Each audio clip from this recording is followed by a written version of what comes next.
This short video is in support of Paper 1, Topic 2, Elections and Referendums.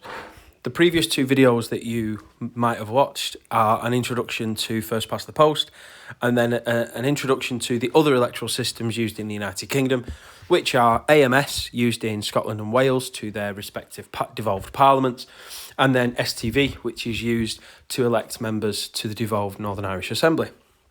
Now, this all raises the debate of should we change First Past the Post, and is there an appetite for removing the current voting system?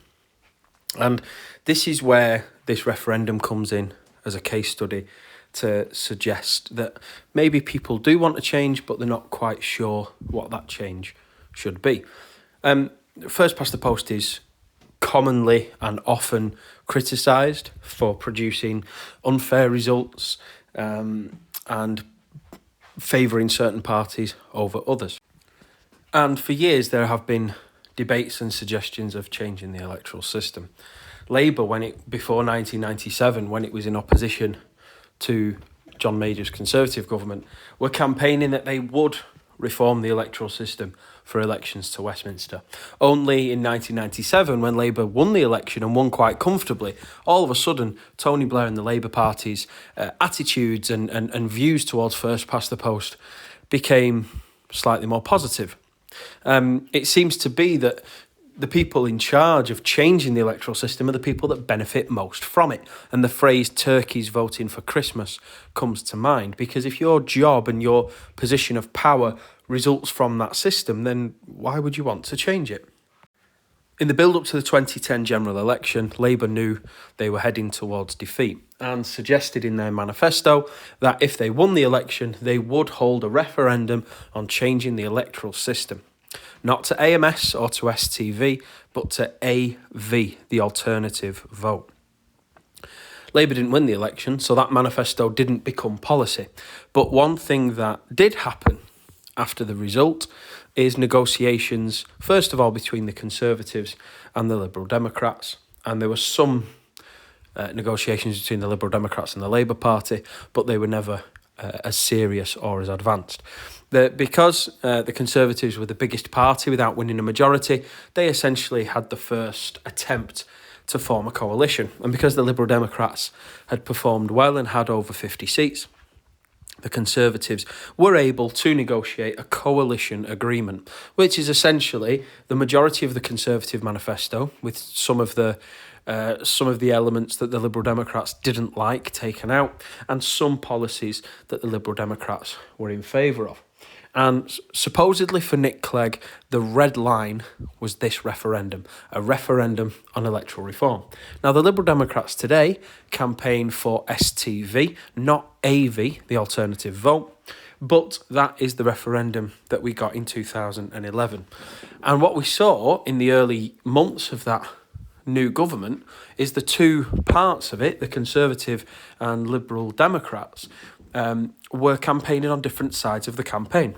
The Conservative Party, led by David Cameron, campaigned no, we should keep First Past the Post, and the Liberal Democrats and some other minor political parties, such as Plaid Cymru, Scottish National Party, Sinn Féin, were campaigning that we should change our electoral system to the alternative vote system. Now, the alternative vote system has some similarities with STV, but it's not a proportionate system. So in the alternative vote system, you rank your candidates, just like you do in STV.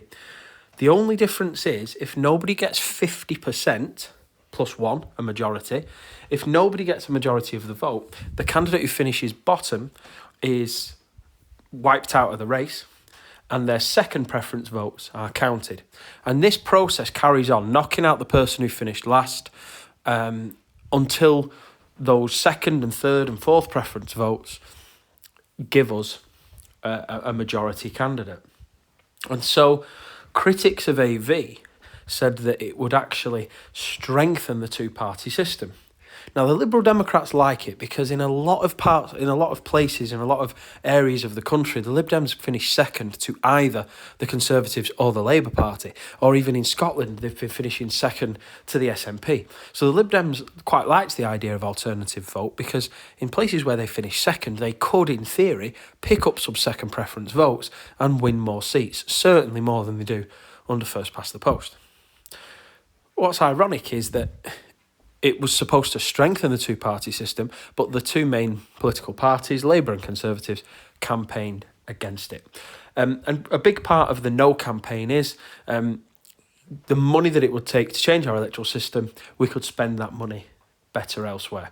And quite famously, there was a campaign poster of a newborn baby, and the campaign said, what she needs is a new maternity ward, not a new voting system. And so the no campaign was campaigning to say, this money that is going to be spent on changing the system is better spent somewhere else. And so when the election eventually took place, we get a resounding no vote. So for all of the complaints about first past the post that voters and political parties tend to have, it was quite a resounding no vote. 68% of voters voted no, just 32% voted yes. What is most interesting for me in this instance, though, is the voter turnout was just 42%, suggesting to me that voters didn't really care. Voters didn't care passionately enough either against first past the post or in favour of AV to change anything. They didn't care strongly enough either way to change the voting system. And so what we got is a really low turnout, a decisive result, but not a legitimate representation of how the British electorate feel, because too many of them didn't even bother to vote. They didn't even bother to go to the polls on that day and cast a vote. So the key thing of this case study, as well as being an introduction to a referendum and the type of constitutional issue that we in Britain hold referendums for, the key message that I want you to take away from this is, yes, first past the post is much complained about and much maligned in British politics, but when British voters were given the opportunity 12 years ago to change the system, they overwhelmingly refused to do it, either by voting no or not bothering to turn up to vote at all.